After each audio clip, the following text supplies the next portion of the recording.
The great and important difference between the Mpongwe, Igawa, and Ajumba fetish, and the fetish of those tribes round them, consists in their conception of a certain spirit called O-Maburi.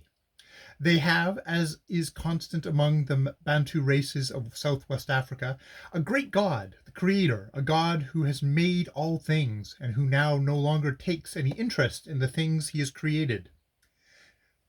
Their name for this god is Anyambe, which, when pronounced, sounds to my ears like Anyal, an, an, Analali, the L's being very weak. Good Lord.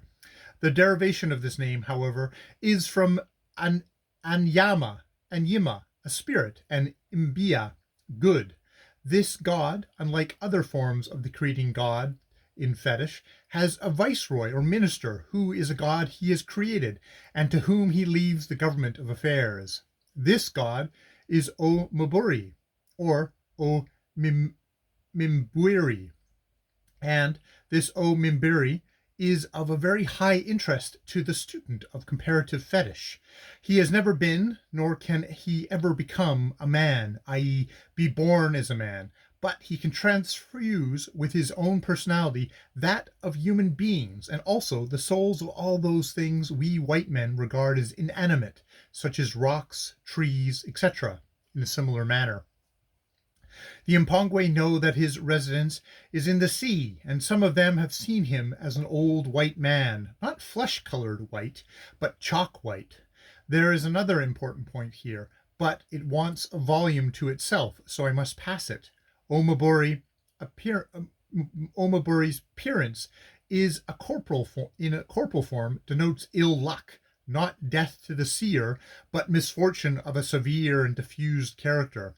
The ruin of a trading enterprise, the destruction of a village or a family, are put down to O-Maburi's actions.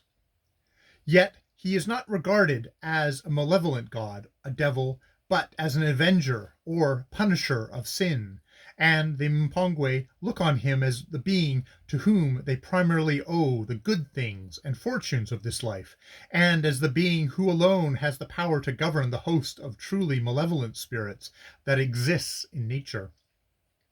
The different instruments with which he works in the shaping of human destiny bear his name when in his employ. When acting by means of water, he is O-Maburi Aningo. When in the weather, O-Maburi Nagale. When in the forest, O-Maburi Ibaka. And when in the form of a dwarf, O-Maburi Akkoa, and so on. The great difference between O-Maburi and the lesser spirits is this. The lesser spirits cannot incarnate themselves except through extraneous things.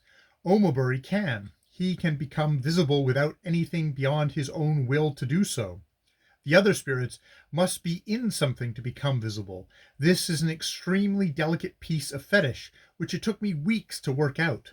I think I may say another thing about O-Maburi, though I say it carefully, and that is that among the Mpongwe and the tribe who are the parent tribe of the Mpongwe, the now rapidly dying out Ajumba, and their allied tribes of the Igawa, O-Maburi is a distinct entity, while among the neighboring tribes he is a class, i.e.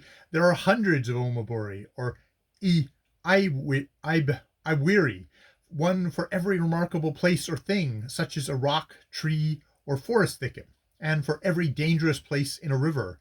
Had I not observed a similar state of affairs regarding Sasabasum,